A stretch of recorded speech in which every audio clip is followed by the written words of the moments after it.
ஆதியில மனிதர்கள் குறிஞ்சி எனும் மலையில தான் வாழ்ந்தாங்கன்னு முனைவர் பாண்டியனையா ஆய்வு செஞ்சு பல காலமாக சொல்லிக்கிட்டு வர்றாரு. அதற்கு பல ஆதாரங்களும் அவர் முன்மொழிஞ்சி வச்சுருக்காரு. நாமளும் சில காணொலிகளை அதை பற்றி நம்ம சொல்லியிருக்கோம். அதை நிறுவும் விதமாக இன்னும் ஒரு சொல்லையும் இந்த சிறிய பதிவில் நம்ம பார்க்க போகிறோம். அது என்ன சொல்லுன்னா, இடம் என்பதற்கு களம்னு ஒரு பேர் இருக்குது. இந்த களம் என்ற சொல் கூட மலையை கொண்டு தான் உருவாக்கப்பட்டிருக்கு. அதாவது மலை வாழும் காலத்தை தான் கொண்டு இந்த களம் என்ற சொல் உருவாக்கப்பட்டிருக்கு.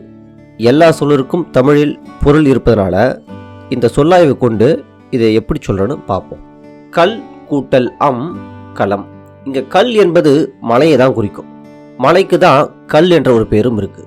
ஆக மனிதர்கள் ஆதியில் மலையில தான் வாழ்ந்தாங்கன்றத இந்த சொல்லும் நிறுவுது.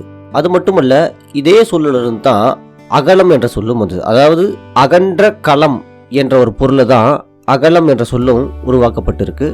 அகன்ற களம், அகலம், அகலம். அது மட்டுமல்ல, பூமிக்கு பல பெயர்கள் இருக்கு. அதில் ஒரு பேர் தான் அகிலம் என்பது. இந்த சொல்லும் அகலம் என்ற சொல்லிலிருந்தே அகிலம் என்று உருவாக்கப்பட்டது. அதாவது பெரிய இடம் என்ற பொருளில் அகலம் என்ற சொல்லியே அகிலம் என்று ஆக்கப்பட்டது. அகலம், அகிலம். களம் என்றாலும் இடம் என்ற ஒரு பொருள் இருக்கு. அதே மாதிரி அளம் என்ற சொல்லுக்கும் இடம் என்ற பொருளும் இருக்கு. இந்த சொல்லும் கூட களம் என்ற சொல்லின் மருவிய வடிவம்தான் அளம் என்பது. அதாவது உப்பளம், உப்பளம்னு ஒரு ஊர் இருக்கு. அந்த ஊருக்கு எப்படி பேர் வருதுன்னா, உப்பு இருக்கும் இடம் என்ற பொருளை தான் உப்பளம் என்று பேர் வருது. உப்பு கூட்டல் அளம், உப்பளம். அதாவது களம் என்ற சொல் மருவிய வடிவம் தான் அளம் என்பது. ஆக அளம் என்ற சொல்லும் களம் என்ற சொல்லிலும் தான் வருது. அடுத்தது, நம்முடைய சேர நாடாக ஒரு காலகட்டத்திற்கு முன்பு இருந்த தற்போதைய கேரளா என்பது கூட சேரர் அளம், அதாவது சேரளம் என்ற சொல்லே கேரளம் என்று பிற்காலத்தில் ஆகப்பட்டது. ஆக களம் என்ற சொல் தான் அளம் என்று ஆனது. அதனால்தான் அளம் என்ற சொல்லுக்கும் இடம் என்ற ஒரு பொருளும் இருக்கு. நாம் இதன் மூலமாக நம்ம என்ன தெரிஞ்சுக்கிறோன்னா, ஆதியில மனிதர்கள் குறிஞ்சி எனும் மலையில தான் வாழ்ந்தாங்கன்னு இதன் மூலம் தெரிஞ்சுக்கிறோம்.